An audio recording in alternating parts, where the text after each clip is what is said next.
Baseball. This is the Redbird Report with Sports Director Wiese and Bob Ramsey. Powered by Rawlings and the Rawlings Experience On the Big 550 KTRS.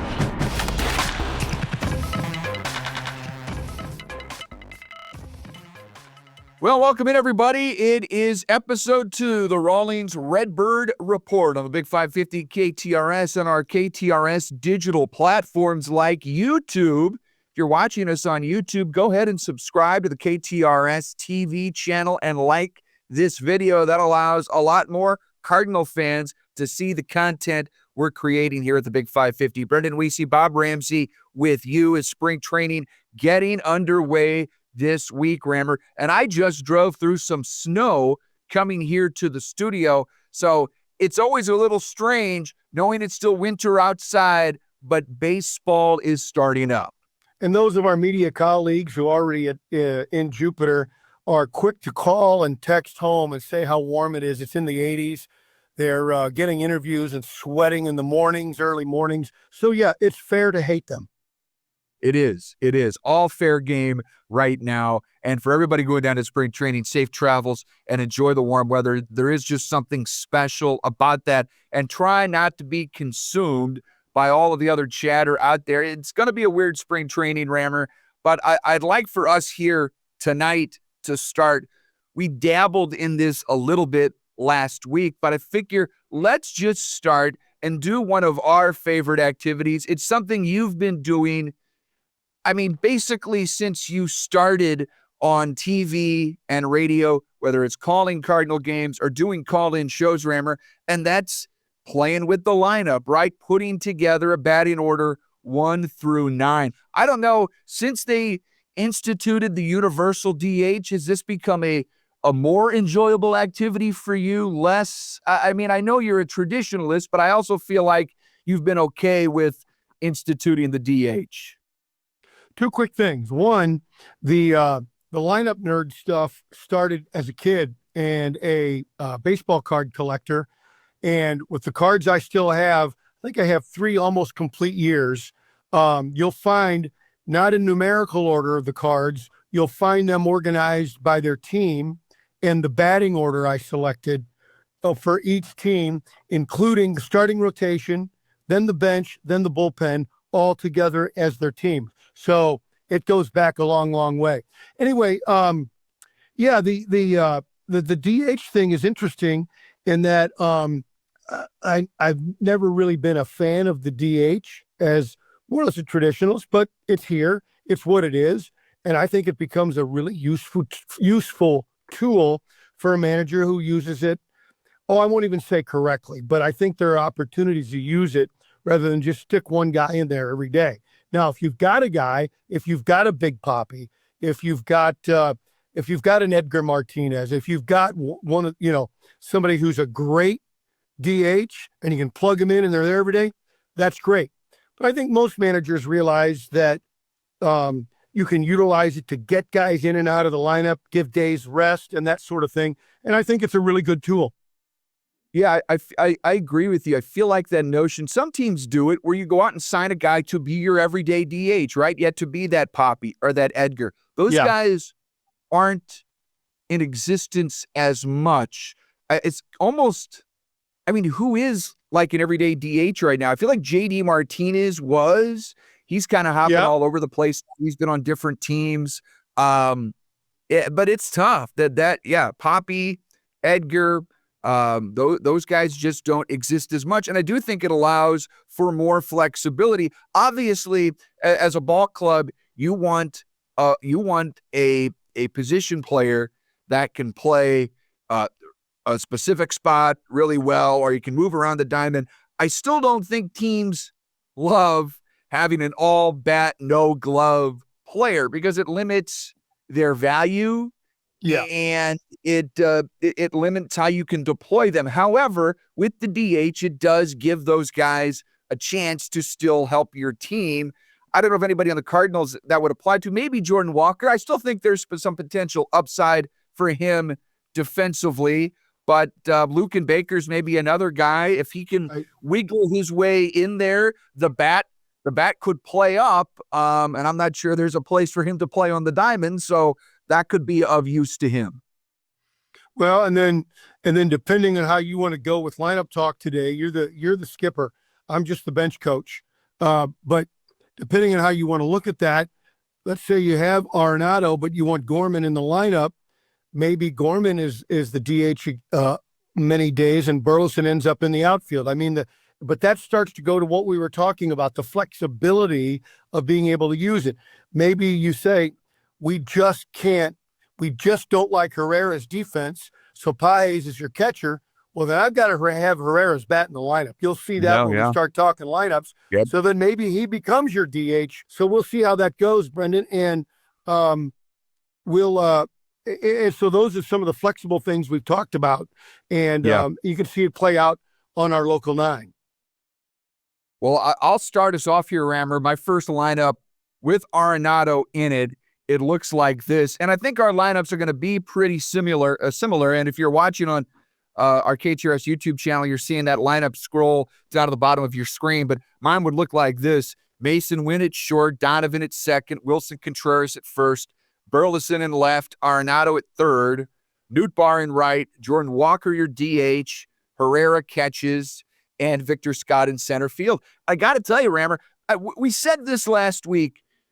This lineup needs to play up to like their 90th percentile. They need to all reach their potential at the same time, and that's kind of a big ask. But, man, I don't hate that lineup. In fact, if things fall the Cardinals' way, I like it a lot. Of Victor Scott, and again, that's a kind of a best world scenario for him. I'd love for him to be the Cardinals' everyday center fielder.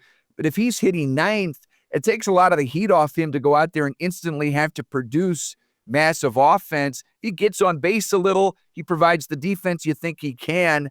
Him hitting 9th, I think, still provides some value, even if the bat is still coming around a little bit. So there are a couple of disclaimers I want to use here. And one is, give me the 9 guys in the lineup, and I'll set them up for you. And sometimes, for instance, you had Burleson in the outfield and Walker DH. I think I'd go the other way until Walker shows he can't do it. He's such a good athlete. But Burleson's an okay outfielder. I really like his arm.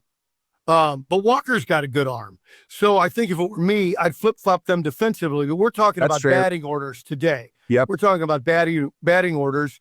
If I'm playing tomorrow, and that's the only other disclaimer I got to give, because I don't know what's going to happen in March and guys winning and losing at bats and jobs. I think Siani's, for me, the center fielder if I'm playing tomorrow. And so if that's the case, he's hitting 9. I've got Walker 8, Herrera 7. So I'd go Arenado 5, Nootbaar 6, Herrera 7, then Walker, Siani. So that's really very, very close to yours. Almost no difference. Yeah, and I have Arenado hitting 5th just with his overall resume. Yeah, I probably wouldn't quarrel. The one thing I do have with my guys 1 through 7 is alternating right, left until I get to Walker and Herrera batting back-to-back at 7 and 8 with Victor Scott, your left-handed hitting center fielder. So for me, having Scott in there, Rammer, it's more wishing on his projectability, which I think is higher than Siani. But you're right. If we're going off of 2024 production, it's tough to argue against Siani. And I alluded to this a little bit last week. I just wonder if we didn't see like the best of Siani last year, and how much better can he get? Because he was so good defensively. I mean, how much better is his profile? Does he get on base a little more? Does the average tick up a little bit? Does he hit for any power? You probably don't worry about that as much if he plays the defense he gave you. And again, if he's hitting 9th, you're worrying less. But I'd like to think if they both reach that 90th percentile or higher, I'd like to think Victor Scott's profile is a little better than Siani's. Yeah, I'm not willing to bet on either horse. See who wins the job. And here's the other thing. Neither one might win the job. What if they both stink in March? We've seen them both play. That's possible. Yep. Right? That's possible. So then now you're going back to Nootbaar in center, who's adequate as a center fielder. He's a good athlete. Right. And then that puts Burleson in one corner and Walker in the other. And then it might also open the door in this scenario where Arenado's on the team. It might open the door for Gorman to slide into second. You move Donovan back to the outfield. We talked about this extensively last week, and we both agree. Donovan, leave him at second, leave him near the top of the order. Just let him rake. Don't move him all around the diamond if you don't have to. But yes, this scenario, again, as we do this exercise, this scenario with Arenado still on the team, I believe it gives you a few more scenarios where Donovan is moving around the diamond. Probably. For better or worse. Yeah, for better or worse. That's a great way to put it. I agree. Well, let's look at a lineup. Rammer, I've got a lineup here with Arenado off the team. Okay. And I'm sure as long as he's technically still on the ball club in the days and weeks to come, his name is going to come up. But this is minus Arenado, and it's somewhat similar. I've got some guys moving around a little bit, but the first four remain the same for me. I got Wynn at short, Donovan at second, Contreras at first, Alec Burleson in left. I move, and this is where I think we'll probably disagree, I move Jordan Walker up to fifth. And this is me utilizing my best world scenario. I am projecting Jordan Walker somewhat close to the guy we dreamed on a few years ago. So I want him to hit in a spot that has some leverage, batting fifth. And this also keeps left-right alive. I got Nootbaar hitting sixth and right. Herrera does move up a spot in my lineup, batting seventh. I've got Gorman at third, batting eighth. And again, Victor Scott in center field, batting ninth. And that, again, not a perfect left-right, as I've got back-to-back lefties at the end of the lineup, Ramber. But again, it's pretty good consistency where I alternate right and left. And again, I think maybe the biggest thing that you might have some disagreements with would be Jordan Walker batting fifth.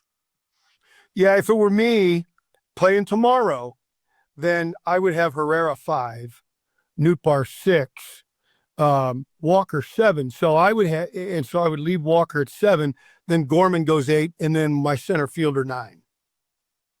So again, very, very similar.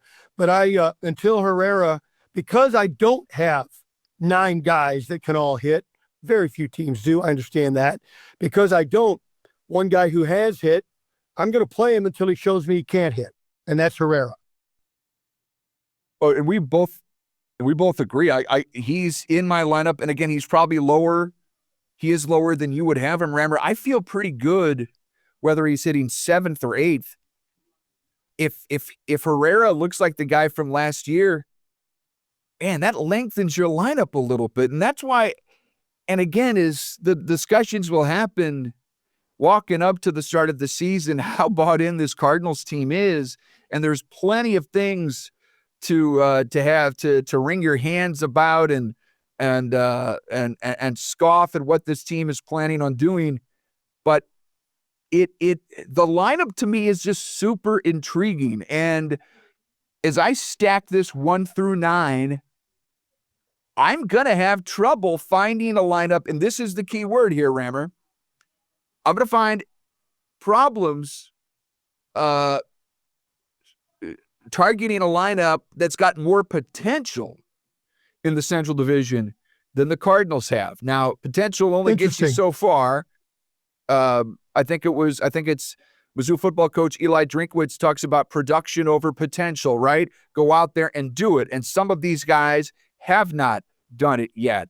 But 1 through 9, man, I'm going to take that lineup over everybody else in the Central Division, cross my fingers, and hope that they come close to that potential. I got to tell you, I think that lineup lineup's going to score some runs. Let me throw this curveball at you. Hopefully you can hit it better than the Cardinals can. And that is, what if Mason Wynn has a 300 on-base percentage like he ended up with at the end of last year? First half of the year's on-base percentage was pretty good. Then it went down. I don't think I can have a 310 on-base guy as my leadoff if I have other alternatives. And if he's swinging for more power, I'm wondering if then I don't go to Brendan Donovan leading off and then restructure the lineup after that. So again, we could go through all the different permutations of what if this guy does this and this guy doesn't do that. But leadoff is one of those things that I think is obviously critical. I want it to be Wynn and Donovan, and I want the Cardinals to change their tactic with Mason Wynn. I think we may have touched on it last week, and that is Wynn at the winter warm-up saying he wants to steal more bases. So if the Cardinals are on board with that, see, that goes against a little bit of the advanced metrics, but if the Cardinals are on board, Donovan is the perfect 2, and then I think our lineup has a lot of validity going top to bottom. Would you like a scenario, and let me paint this picture for you, because we're both so high on Donovan, and we think arguably he's probably your best all-around player on the ball club right now. How would you feel in a scenario, and maybe it takes a certain pitcher, again, maybe it takes you having to shuffle the lineup up if things are going poorly early. What would you think of him batting third? Donovan? Yes. I'd want to look at my alternatives at 1 and 2. You know, what I was going to say was, what if Nootbaar starts to fulfill his potential? Wynn is kind of that iffy, a little more power than on base. Would you consider Donovan, Wynn, Nootbaar, Contreras? I think that's intriguing, again, based on performance. Well, I'm curious, if Wynn does struggle and the on-base percentage is low, I'd consider moving him out of that 1-2 slot altogether and think about 5th or 6th if you are trading. Because let's make an assumption for a second. The on-base percentage struggles because he's maybe hitting for more power. And again, that goes away from what I think the Cardinals want to see him do, but maybe that starts to become reality. He can certainly, that swing's got a lot of velocity. Exit velocity's huge. The guy can hit home runs, and maybe that's coming in 2025. If he trades on base for power, I wouldn't be against hitting him 5th or 6th, or maybe even lower in the lineup. I think there were times last year, Rammer, we saw him hitting 8th or 9th. Again, that lengthens your lineup, gives you speed and power on the back end. I think it saps your ceiling. Like, I think the ceiling for this offense is at its highest if Wynn's at the top, but you might have to make adjustments because he strikes me as someone. This is not a true sophomore season for him since he played a good deal in 2023, but it is going to be his second full season. And I think it's reasonable we watch him a little extra close to see just what 2025 looks like for him if there are some early struggles. And how do the Cardinals treat it? God, do not send him down for anything. Let him figure it out as he goes along. And he's got to learn those lessons if, in fact, he struggles early. All right, let me blow your mind here and put on and switch hats with you and put on the Brendan Wiese Pollyanna hat. What if it's the middle of May and everybody's hitting? Everybody's hitting. What if Victor Scott's got a 350 on base percentage and is running crazy? You could go Scott, Wynn, and I made me think of it when you talked about Donovan. Donovan third, then Contreras, then Nootbaar's hitting. He could hit 5. That's if everybody's raking. And then if Walker's hitting and hitting for power, he's 6th. I mean, and so what people need to understand is you can't be locked into a lineup, I don't believe, as a manager. You have to be willing to go with performance. And here's what you don't want to do.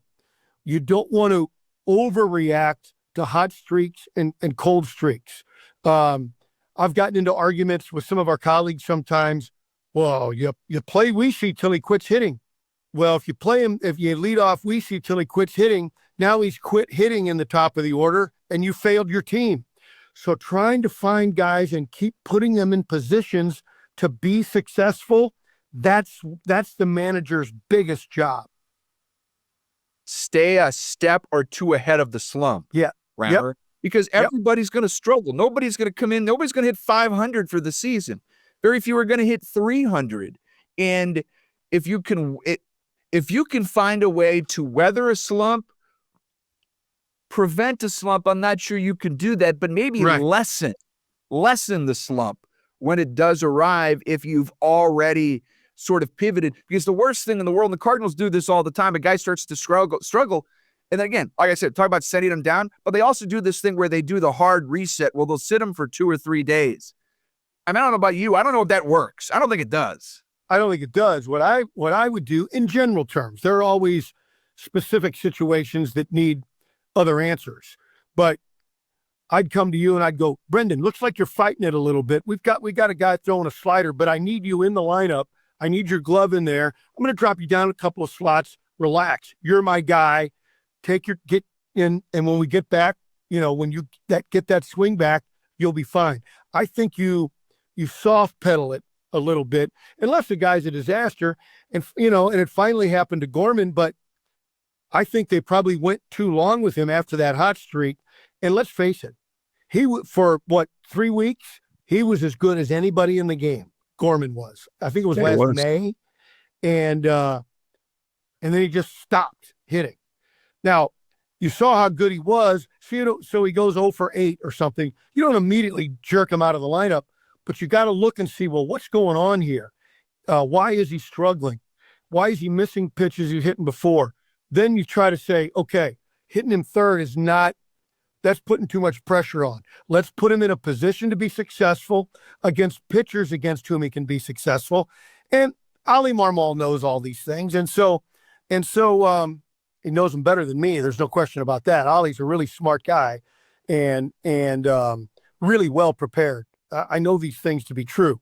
So sometimes, because you also don't want to be herky-jerky with the lineup. Brendan's hitting, Wiese's hitting second one day and 8th the next day and 5th the next day. That can mess with guys' minds too. And I think also to account for when you go up against left-handed pitching, you may just maybe Gorman's hitting, but something tells me he's probably not going to hit lefties. And he did last year when he was white hot, but to keep a guy white hot or going well, try not to hit him against guys he'll probably struggle against. And you've got whether it's the JC, whether it's Luke and Baker, you're going to have right-handed answers on this team to supplement a lefty bat like Gorman. And in today's modern baseball, Rammer, I don't think there's any shame in saying, here's who Gorman does well against. He's going to get 450 plate appearances against right-handed pitching. If he shows life against lefties, we can pivot then. But plan that out for, what does 450 plate appearances against right-handed pitching look like for Gorman? And that's what 2025 looks like. If he gets those at-bats against righties, and at the end of the year, we're looking at 220, 290 on base and a 390 slug, then it's probably time to move on. But if those numbers look a little more respectable, hitting for power, hitting on base a little bit, then call it a successful year for Gorman. But try to keep the goals a little more moderate instead of, Gorman's the new middle of the order king of this team. I don't think that's reality, but I certainly think he can help this team and help it for a few years down the line. What's a reasonable ceiling based on what we've seen the last 2 years?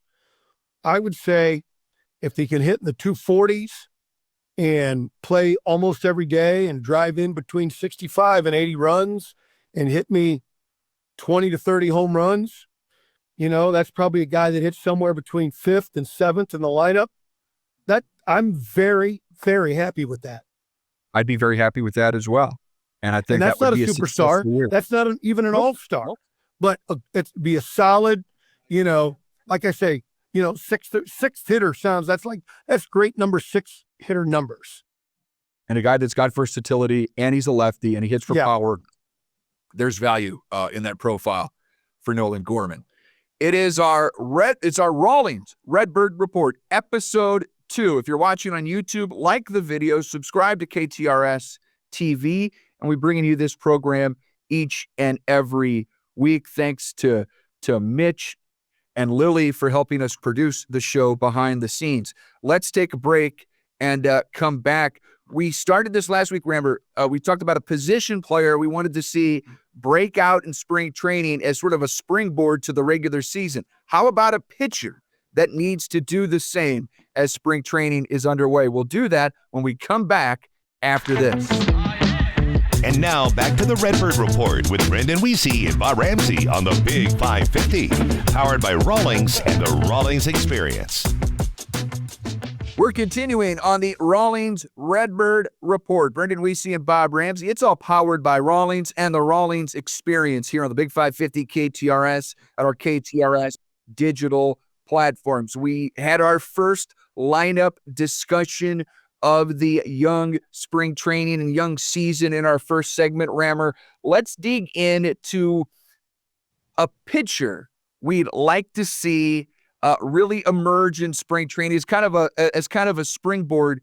And I guess for me, this wouldn't be a real emergence, Rammer, because he did emerge late last year. But I feel like for the Cardinals to give him an extended opportunity in the regular season, he's gonna have to go out and repeat these performances multiple times in spring, and that's Michael McGreevy. I thought he was fantastic in September, gave the team chances to win, and at times looked dominant. And for a Cardinals team that tells you we're a draft and develop team. We need these young guys to supplement the roster. They're cost effective for multiple years, and that helps you spend money elsewhere.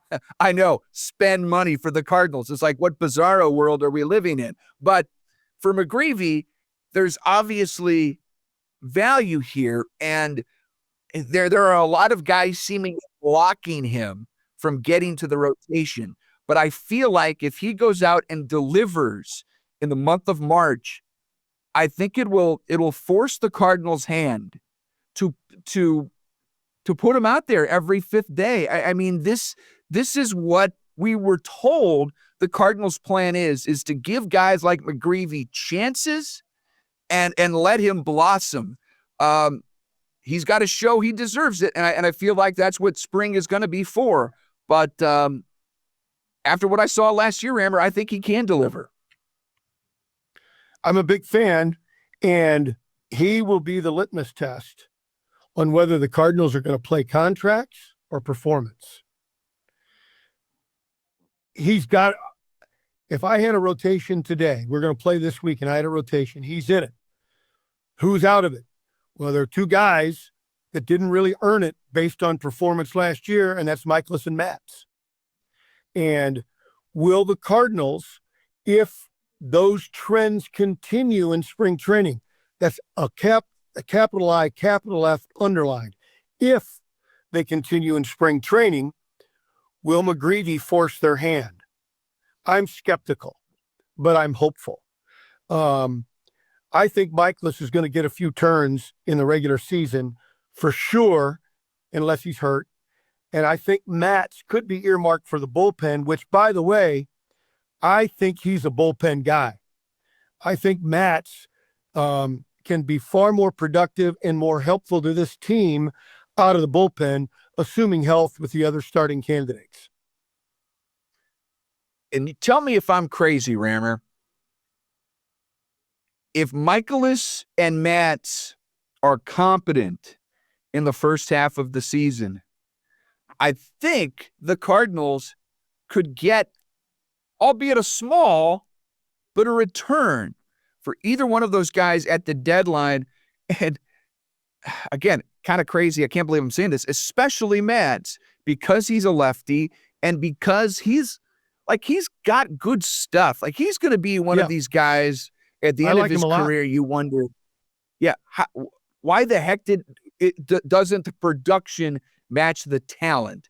Because you watch him, it's like, wow, this guy, man, his stuff is good. And whether it's injury or underperformance or a combination of the two. It just hasn't clicked for Matt. But man, maybe you get a few good months out of him and you can flip him. Like I think that's possible. Yeah, again, is it July? Who's been starting? Who's been successful? Who's been unhealthy? Where's the team? Is the team winning games? Are they in last place? I think all those things would factor into stuff like that. Michaelis, like I think you go out there every fifth day and throw, but I really wonder what the results look like for him. Yeah, he takes the ball every day, and that's why I think if McGreevy is to be in the starting rotation, that he has to beat out Matz. That's my guess. Nobody in the Cardinals has told me that. That's my guess. If anybody in the organization is thinking like me, God help them if they are. But if they're thinking like me, then and you've got a nice group of left-handers to take bullpen spots. You could go 4 and 4, 4 lefties, 4 righties, really pretty easily, again, assuming health and performance. And Matz could be in that mix, and I really think he could help you. And then he's a ready guy when somebody misses a start. And I don't want to belabor the point, but McGreevy's profile and what we think he could do, it's everything the Cardinals are telling us they want to be, right? Like I'm not misinterpreting that, am I, Rammer? He seems like a poster child for the Cardinals, and heck, it's not like this just happened. This is what the Cardinals have been doing for years, yet somehow guys like McGreevy don't get that chance. And I'm telling you, if we're sitting here in July and he's hardly seen the big league roster, or he's bouncing back and forth between AAA and St. Louis, you shrug your shoulders and you're like, what are you doing? Like this guy legit could be a 3 or a 4 starter on this team for years to come at a dirt cheap price. Like I said, that's what the Cardinals want. Take advantage. It's right under your nose. Can they find it? Well, I think his arm and stuff are better than the 2 guys you've already mentioned, but the contracts are ahead of them. Yep, and that's more of what the Cardinals are all about. So that's why I think it's going to be really, really interesting to watch. Now, on the other hand, again, I'm repeating myself, but I want to be clear to fans about what I feel. It's got to come down to performance. You can't earmark guys. You always have here's what I think my lineup's going to be. Here's what I think my rotation's going to be. Here's what my expectations are. But the manager that puts those in pen, I'd like to manage against him. It's the manager that has them in pencil who says, this is what I think's going to happen. Let's see what does happen, and I'll adjust. Yep. Let performance dictate and let that start in spring. So, Rammer, do you have a pitcher you think could utilize spring training as a springboard to regular season success? Well, McGreevy was the guy. When you first brought up the topic, that's immediately the guy that jumped to mind. Are there any other the young guys, AA, AAA guys from last year that are highly regarded that could jump in? I don't think so.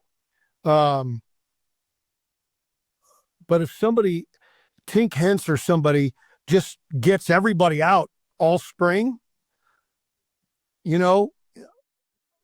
our Quinn Matthews, right? Quinn Matthews. If there's a kid that goes out there and just has taken the next leap, the next jump, not just with their arm and stuff, we know they have that, but getting big league hitters out, you couldn't rule any of those things out. I don't think it's likely, though. I'm not sure this is going to hinge on a spring performance, but Matthew Liberatore, of all of the, dreaming on the fact, could this guy be, if not an ace, close to an ace, when you traded Randy Arozarena for him, and we saw all this, and to think now Arozarena has had superstardom and now kind of what appears to be on the back end of his successful big league career, and he's now just a guy right now.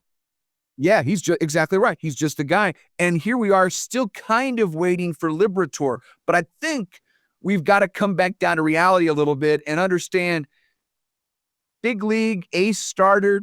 No, it's not Liberatore's profile, and probably not even starter, even though he's shown like little brief flashes.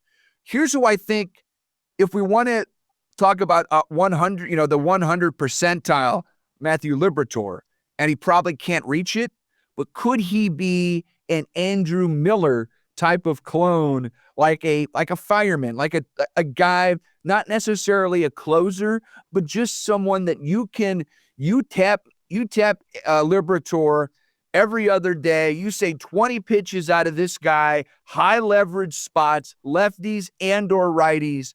Could Liberatore be that kind of guy? Still only 24. Man, that I'm shifting, because I was one of those guys that's thought maybe ace level starter, but maybe it's ace level reliever. Well, I agree with every word you said, and I think that would be a good ceiling for him. A little bit lower ceiling, go from, like in a palatial house where you live, when you got 12-foot ceilings. Most of us have 8-foot ceilings in our houses. So let's talk about his 8-foot ceiling. And that would be a long man, a lefty long man, give you 2 innings in the 4th and 5th inning when you're way ahead or way behind and your starter needs to come out. That would be the low ceiling, but you got to have those guys. You don't want one of those guys having a 6.5 ERA when you can have 8 guys who can all perform. Look, that rarely happens anymore in the big leagues. But that's your goal, to have everybody in the bullpen with a role and be effective within their role. And that's why when we were talking about Matz and Liberatore and JoJo and a couple of other guys, that group of lefties, it might be 5 or 6 guys for 3 or 4 spots. And that kind of competition is good in March. I'd like to kind of think Matz is your long man, but if you're hoping to move him for a hotter property in July, maybe you've got to throw him in high leverage spots, and maybe he can pick up some of those counting stats, a hold, a save, something along those lines. And maybe that makes him more attractive to a team at the deadline. I don't know. I'd love to be able to think, this is going to be a pretty wasteful 4 years of Steven Matz. It just didn't work. I'd like to think on the back end, maybe you get something. The move was a good one. The move was good. On paper, it was terrific. Just it hasn't worked out. But maybe Steven can get it back together and really create some value for himself and get another contract. It's Bob Ramsey. I'm Brendan Wiese. We're going to take our final break of the show. It's the Rawlings Redbird Report. It's powered by Rawlings and the Rawlings Experience, right across the hall from us here at the Big 550 KTRS. If you're watching on YouTube, remember to like the video so more folks can find our content here on KTRS TV and, of course, the Big 550 KTRS. Final segment coming up after this. You're listening to the Redbird Report on the Big 550. Powered by Rawlings and the Rawlings Experience.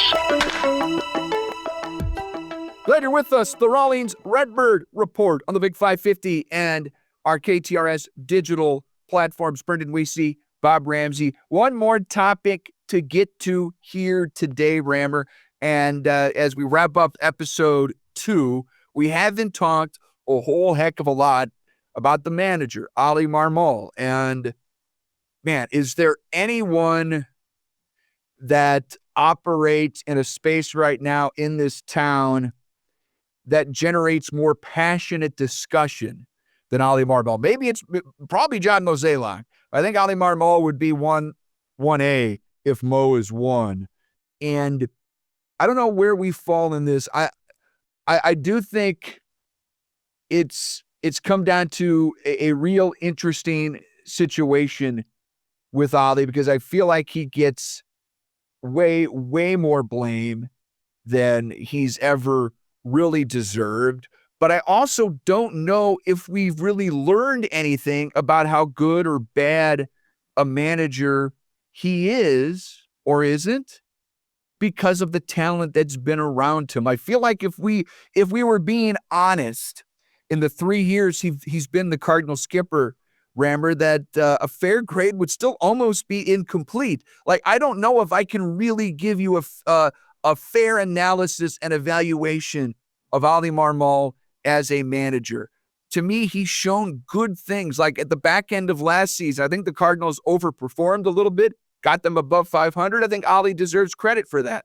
He probably also deserves blame for how badly things went in 2023. And I almost feel like things were so good, or at least good enough, in 2022 with Albert and Goldie's MVP season. Arenado finished right behind him in the MVP.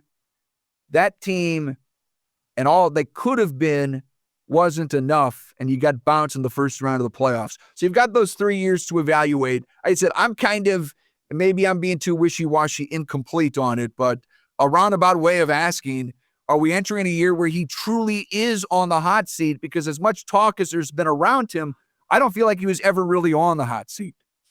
I don't think so either. I think what I've observed that he's grown into the role. And I'll use an example. When Tyler O'Neill, the very beginning of the season, sort of jogged around third base and Oli got the red ass and yanked him out of the lineup and got really mad at him. And it was really the beginning of the end for Tyler O'Neill here. I don't think he'd do that now. I think he'd do it behind closed doors, talk it over with the player, figure out what's going on. And I think that's how a young manager grows into the role. Sometimes you make mistakes, and you've got to get the trust of your players. And I think he's getting that. It's taken him some time. I agree. I feel like there is a respect level for him around the team. Where I'm curious is how, if it plays out poorly again, like say 2023, with a change in leadership coming. Now, obviously with Chaim Bloom having already worked in this organization for a couple of years, it's hardly like a complete new voice coming in and completely rehabbing the team top to bottom. And I mean, I don't know, maybe he does that, but this is a unique situation with someone taking over that's been able to work with Oli at a certain level for the last 2 years. So we talk about it in college sports, right? A new athletics director takes over. Well, here's a coach that AD didn't hire, and suddenly you wonder what their stability is. I just kind of get that same vibe here, but I don't know. I think there's a chance Oli is positioned to be in this role for a while. And I feel like Cardinal fans won't respond too well to that. But I also, again, I don't have an answer to say, well, go get this guy and things are going to be better. I don't have that answer. And I think for now, Oli being the guy, I've got no problem with it. Well, you hit on a number of points there. When it comes to Bloom, this is his year to observe and make a decision on the manager and the staff. And I think one way we can do it here on the Redbird Report as the season goes along is keep score, make some evaluations as if we were Chaim Bloom. Say, is this the guy we want moving forward? Keep in mind, along with preparation and work ethic, Oli also has that great minor league background. And if the Cardinals, as they say, are in development mode, then Oli might very well be the guy. And if he can find a way, and if his success rate with younger players starts to go up, because these guys just you need to start having your prospects translate quicker. Now, Mason Wynn, so far, tremendous hit. And like I said at the top of the show, let's see how that works out in his second full season. But Mason Wynn, tremendous success. Jordan Walker, Nolan Gorman, on the other side of that. And if we call them anything other than disappointing, we're being disingenuous. Right. And then when it comes to Victor Scott in a cup of coffee, and you go back a few years, Brendan Donovan, a guy that really wasn't on the hot prospect radar, but you developed a guy are, I'm not trying to be mean, a kid who already had what it took as a baller, as a guy who knew how to play the game. I shouldn't say I want to discredit the Cardinals, but I want to give more credit to him because of the kind of player he is. You can't teach a guy's either tough or he's not. A guy's a baller or he's not. And Brendan Donovan is. So I give him the credit, but he came up through the system. And so you put that check mark on the positive side for the Cardinals. It's Bob Ramsey. I'm Brendan Wiese. Episode 2 of the Rawlings Redbird Report in the books. Rammer, spring training here, and we'll have many more stories and angles to get to in the days and weeks to come. Always a pleasure, sir. Thanks, buddy. That's Rammer. I'm Brendan. We'll see you soon on the Big 550 and our KTRS digital platforms. Remember, like the video and subscribe to KTRS TV on YouTube. We say so long for now from our KTRS studios.